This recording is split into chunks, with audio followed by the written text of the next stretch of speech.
Usually the speaker would overlook the wrong words used by a translator because he doesn't like to interrupt the flow of the translator. సామాన్యంగా వాక్యం చెప్పేటువంటి వారు పాపం తర్జుమా చేసేటువంటి వారిని ఇబ్బంది పెట్టకుండా వర్తమానం అలా కొనసాగే దాని కొరకే మధ్యలో తప్పులు వచ్చినా కూడా ఏమొచ్చినా వారిని ఆపరు.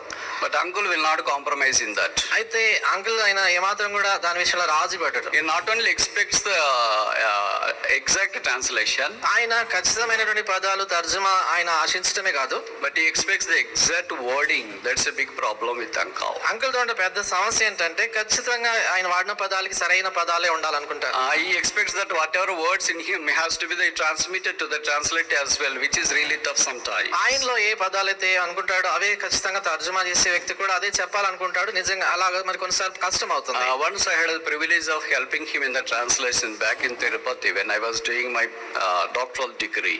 నేను నా డాక్టరల్ డిగ్రీ చేస్తూ ఉంటున్నాడు. ఒకసారి తిరుపతిలో మరి అంకుల్ గారికి తర్జుమా చేసేటువంటి ఒక అవకాశం నాకు దొరికింది. I am asked to help all the 3 days meeting in translation to uncle. Uncle కి తర్జుమా చేయడానికి కొరకే 3 దినాల కూడికల్లో సహాయపడమని నాకు చెప్పారు.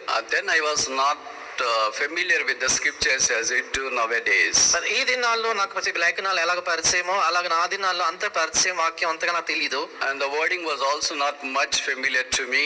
తర్వాత ఆ పదాలు కూడా అంతగా నాకు తెలిసినటువంటివి కాదు. Standing with such a spiritual giant and helping in the translation, especially in assembly like Tirupati, which we see a lot of educated cream. కాబట్టి అంకుల్ ప్రక్క నిలబడి తర్జుమా చేయటం, అది కూడా తిరుపతి లాంటి ప్రత్యేకమైన స్థలం, ఎక్కువగా అక్కడ చదువుకునే విద్యార్థులు చదువుకున్నటువంటి వారు ఎక్కువగా ఉండేటువంటి ఆ స్థలం. Then once in the message he used I was there in the 5-star hotel is said. మరి ఆ వర్తమానంలో ఆయన అంటూ అన్నారు, నేను ఒకసారి 5-స్టార్ హోటల్లో ఉన్నాను అని చెప్పారు. Then I translated saying that 5 నక్షత్రాల హోటల్ అంకుల్ ఉన్నాడంట. నేను అన్నాను కదా 5 నక్షత్రాల హోటల్లో అంకుల్ ఉన్నారు అని అన్నాను. As I said to you earlier that he will not compromise. నేను ముందు చెప్పినట్లుగా ఆయన ఏమాత్రం రాజీ పడు. ఏమయ్యా నక్షత్రాల హోటల్ అని చెప్తుండవు అన్నాడు. ఏమయ్యా నక్షత్రాల హోటల్ అని చెప్పి ఇంకా వేరే పదం నాకేం రాదు, అదే వచ్చేది ఎక్కువ. Then he told just say పెద్ద హోటల్లో ఉన్నాడు అని చెప్పు, అది సింపుల్ గా అర్థమవుతుంది కదా అన్నాడు. చెప్పేటప్పుడు ఏంటంటే పెద్ద హోటల్లో ఉండమని చెప్పు అని చెప్పారు. So even for a small things which are really tough to get at, especially when the message is going on, but still he stops and wants that the right word to be put to the people. కాబట్టి అది కష్టమైనటువంటి పదాలు అయినప్పుడు కూడా వర్తమానం అలా చెప్తా ఉంటున్నప్పుడు ఆయన ఆపి సరైనటువంటి పదాన్ని ఆయన చెప్పి వాడేమని చెప్పేవారు. So his life has been challenging. కాబట్టి ఆయన జీవితం నిజంగా ఎంతో సవాలుతో కూడింది. But he not only just corrects like that and leaves us like that. ఆయన అలాగన సరి చేసి అట్లా విడిచిపెట్టాడు. But after the meeting he will specially call the translator because he knows the translator was annoyed before the assembly. కాబట్టి ఆయన చూడండి అయిపోయిన తర్వాత వాక్యం అయిపోయిన తర్వాత తర్జుమాదారుని పిలుస్తారు. ఏం చేద్దంటే అందరి ముందు బహుశా అబ్బాయి అవమానపరచబడి ఉంటాడు. The way he talks is altogether different. ఆయన మాట్లాడే విధానం చూసినప్పుడు సంపూర్ణంగా వేరుగా ఉంటుంది. You have a copulation or a combination of both correction and as well as a love. కాబట్టి ఆయన ఈ రెండు కలిక కలిగినటువంటి వాడు, ఒకవైపు చూసినప్పుడు సరిదిద్దుతాడు, మరొక వైపు ప్రేమ చూపిస్తాడు. Immediately puts his hand on the shoulder, ఏం బాధపడినావా, ఏమనుకోదులే.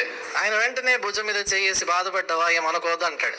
If such a fatherly person is standing with us and encouraging us, there is no limit for any minister who can be with him as a partaker of the ministry. కాబట్టి అలాంటి తండ్రి లాంటి ఒక వ్యక్తి ప్రక్కన నిలబడి ఉంటున్నప్పుడు ఆయనకి చూడే పరిచర్యలో ఎవరైనా కూడా సహాయపడగలరు, మరి చేయడానికి కొరకు ఇష్టపడతారు.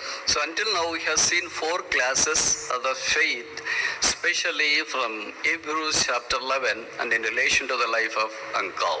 ఇప్పటి వరకు కూడా హెబ్రీ పత్రిక 11వ అధ్యాయంలో నుంచి మరి అంకుల్ జీవితానికి సంబంధించి